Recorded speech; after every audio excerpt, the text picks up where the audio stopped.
મગજ એક સરખું હતું હોય છે. આપણો વિચાર કંઈ અલગ હોય, એનો વિચાર કંઈ અલગ હોય, મારો વિચાર કંઈ અલગ હોય, આપણા મિત્રોનો વિચાર કંઈ અલગ હોય, આપણા માતા પિતાનો વિચાર કંઈ અલગ હોય. પરંતુ બધાનો વિચાર તો એક થાય કે કાર્ય પરિપૂર્ણ થાય કે ના થાય છે. પણ એકનો વિચાર ડગી જાય ના થાય સાહેબ. 10 જણા ભેગા હોય, 2 જણ બગડી જાય સાહેબ, એ કાર્ય પૂરું થાય નહીં. તો ભગવાનને પ્રાર્થના કરીએ કે હાથની આંગળીઓ કેવી છે? અલગ અલગ છે. પણ હાથની એક આંગળીથી કોઈને માર તો કેટલું વાગે છે? થોડું વાગે. 2 આંગળી ભેગી કરીને મારો તો કેટલું વાગે?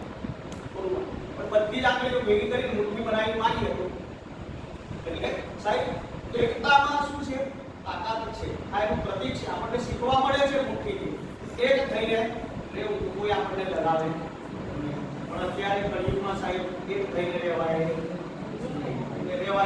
આવું મોટું ઘર બનાવી 2 ભાઈ રહેવું સાહેબ ના રહેવાય. આગળ જોવાનું પડે, લડી લડી મરી જાય પણ રહે નહીં. અને પહેલાના જમાનામાં સાહેબ ગયડાઓ તમે જુઓ એક નાની ઓરડી હતી તો એ 7-7 ભાઈઓ ભેગા રહેતા.